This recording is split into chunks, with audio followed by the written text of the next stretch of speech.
Morning. Well, are we live? Yeah. Good morning, beloveds. I'm definitely not awake. I fell asleep on the couch last night. I was just exhausted yesterday. And then you ever have one of those dreams where you just work all night in your dream? So I woke up tired this morning. So I'm not clicking on all cylinders this morning. We'll see how this goes. I'm going to go and wash my hair after this, and hopefully the water will wake me up a little bit more than I am doing so far. I don't drink coffee, and I don't do well on caffeine, so I don't know how today's going to go. I will tell you, though, that the kittens have had 2 nights out loose in the house, and it seems to be going very well. Sugar has stopped hissing at them, and they will play together. Meaning, if Tom's playing with one of the ribbon toys, everybody will play, and they don't hiss at each other or fuss at each other. So the little boys are still trying to win Sugar over, but she's so far is not falling for their charms. Chico, on the other hand, seems to be, I'm not sure he's warming up, but he's at least accepted their presence. And Sugar's definitely accepted their presence. She's realized they're not going anywhere, but here we are. All right. So we have a very, very, very short article today, which is probably a good thing, seeing as how I'm not awake. And my voice is weird. So let's do the housekeeping, and then we will get on with the science of mind. So what is the housekeeping? It's just simply me reminding you that we are Creative Life Spiritual Center. The website is creativelife.org, the constant contact email. So you get 1 email a week unless something unusual happens. And it lets you know what's going on for the week and the month. There are hot links in it that work. If it says, click here now, then it'll take you right to the information of the person that can help you get it. It's also a blind CC, and that's important to let you know because it means nobody's going to see your email. Nobody will get your email from us. So what the email is info@creativelife.org. And then the last one, and I always mention the social medias because we're doing this on social media, but also because we don't monetize the social media. We don't want to deal with the ads any more than you do. So what we ask you to do instead is to engage with the pages. What we would like you to do is to like, follow, and subscribe based on which platform you're on, the pages, and then to engage with the individual posts. So react to the posts. And you're allowed to use all of the react buttons. You are welcome to like, to love, to laugh, to say wow, because occasionally, I think some of our posts deserve a wow.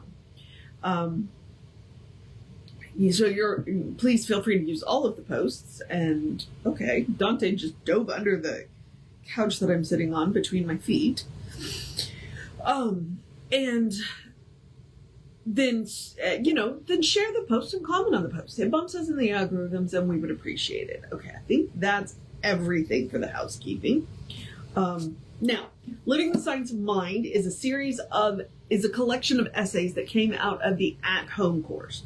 In the back of the Science of Mind magazine, there used to be you could mail off for it, and they would mail you a lesson for 48 weeks. All but 2 of them came from, all but 2 of these essays came from that. Honestly, my bet theory is people had questions. Because that is what he is doing. He is answering questions. I think that they read his textbook, and they came to his lecture, and they had questions. And so they would either write to him, so he wrote a series of lectures, which became the take-home course, or at-home course. And then they pulled a bunch of them to create this book. It's a fantastic book. It's one of those books that you can just kind of flip it open anywhere, and it'll probably have some little bit of wisdom for you for whatever it is that you flip the book open for. So, I do really enjoy this book, and I'm grateful that I decided to do this because I know that I have never read it. Just like with the Science of Mind text, until I sat down and did that, I'd never read it cover to cover. I've read it. I've read probably most of it, but never, just cover to cover. Same thing here. You get in various classes and they say, oh, read this essay, read this essay. Okay. But I've never sat down and read it cover to cover. So now, this is how much we have left to go. Good news. I've already picked my next book, I'm going to do this one, which is Your Spiritual Power, because this, I know it's a big one, it's a collection of various of his smaller books. So that way we can get some of those, grouped together. Yeah, so, all right, let me put my glasses on and let's get going on this. Because like I said, this one's short. This one is very short. It is not even a full page. And it is called The Family Life. In treating against family confusion, work to know that there is no confusion. The family is a collection of perfect ideas. It may be difficult at times to sense this, but the practitioner is not dealing with the manifestation of discord as though it were a thing of itself, but only as a thought. It were, hang on. But only as though it were a wrong combination of thoughts operating through persons who are already spiritually unified with each other, desiring each other's good and being kindly disposed towards each other. What the practitioner handles or dissolves is the belief that good can ever be divided against itself. The idea of argument and criticism cannot enter into this family life. It certainly cannot upset the equilibrium of spirit which indwells every member, joining them together in a community of spirit. They have a partnership with each other and with the eternal. The practitioner must also know that there is no sense of jealousy or any other kindred thought which could operate in the family life. They resolve all of these so-called people into one spirit and reforms them in their own imagination into an image of perfection. They see them merged as unified manifestations of wholeness. The household of God is a household of peace and happiness, and nothing enters it but love, joy, and understanding. I told you it was short. Now, he says family. You can use this for anything. Anything where you've got more than one person involved. So, and frequently people do come and say, hey, can you treat for? Can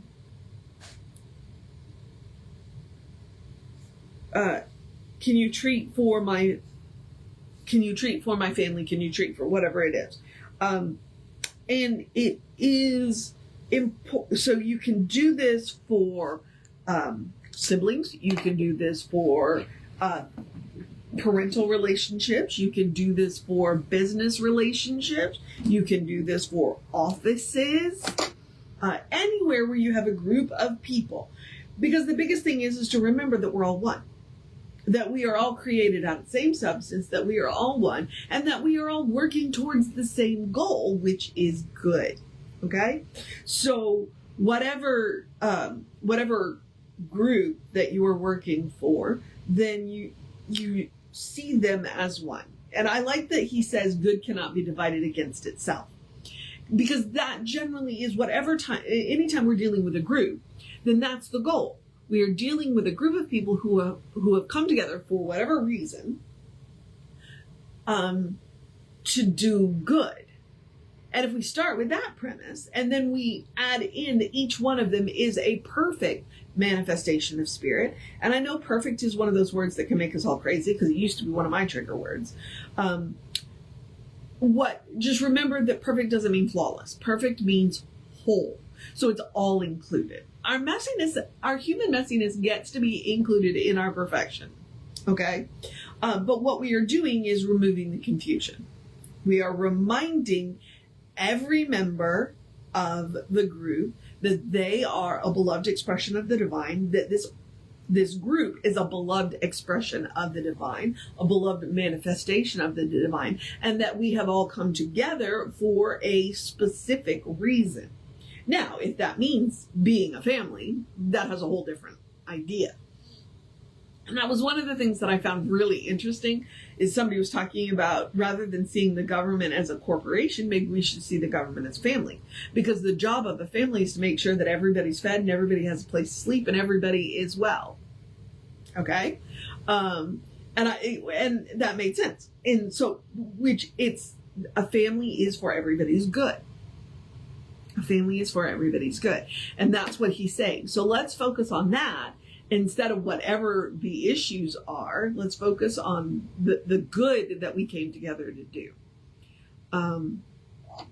And that is, families are what they are, and they are made up of a whole bunch of different people. And so that it behooves us when we treat for family dynamics, to remind them that they are, and I loved that last line there, that they are the household of God. Okay. The household of God is a household of peace, happiness, and nothing enters it but love, joy, and understanding.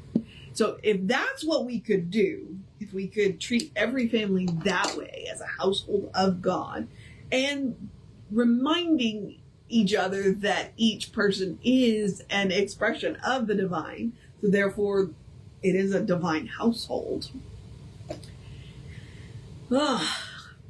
Love brings up everything unlike itself to be healed. And so that is what we are looking at when we treat for family. Let's remove the confusion. Let's remind each person who they are and remind them why they came together. To bring more good. It seems like a solid concept to me. All right. That, I think I want to hang on to that last line there. So let's wrap this up, because I've decided that I'd like to go wash my hair. And my eyes are starting to itch. We are coming into fall, which means the ragweed is probably starting to bloom, and that is my major allergen. So yay!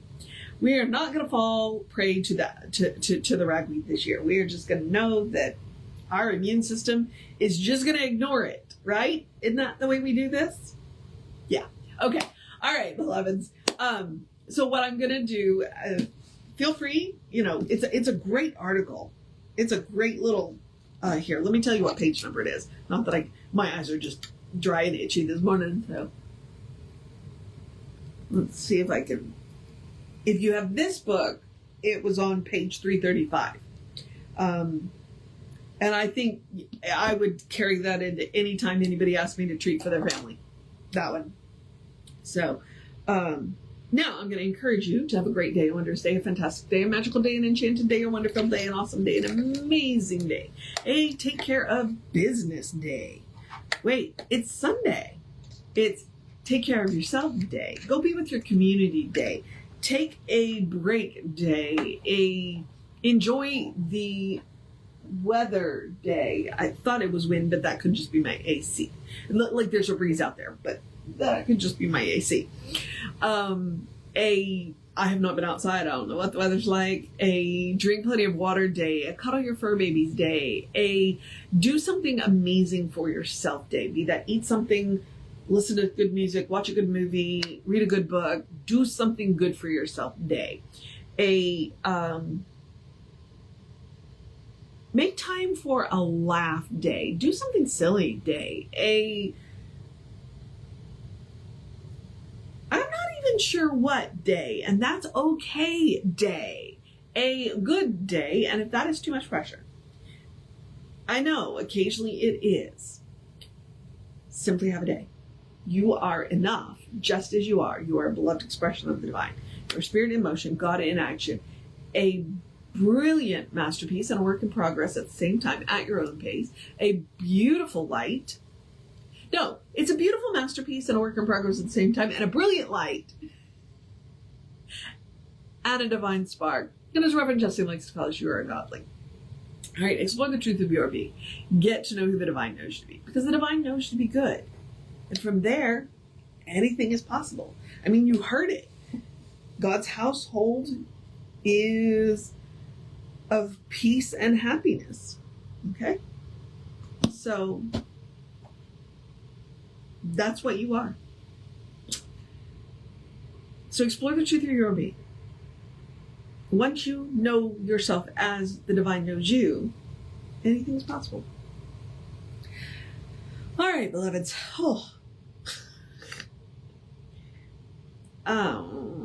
Okay. So now, here's where I'm going to remind you, Reverend David should be on around 5 p.m. with you. I will be back with you around 9-ish, 9:15 tomorrow. But before that, we will have an amazing service for you because we are starting a new series. And this month, and possibly next month, Jessie is going to be weaving in poetry and poetry and music lyrics. So tune in for that. Scroll up one video, or if you're watching this on YouTube, then go over to the Creative Life Spiritual Center page, because I don't think I ever told you that when I was doing the social medias. We are Creative Life Spirituals and our Creative Life Spark, and I'm the running Brian on the social medias that I'm on. So feel free to do that. All right, beloveds, take care of yourself. Know that you are loved. And I'm just a hot mess today, and that's okay. Know that you are loved, and I will see you next time.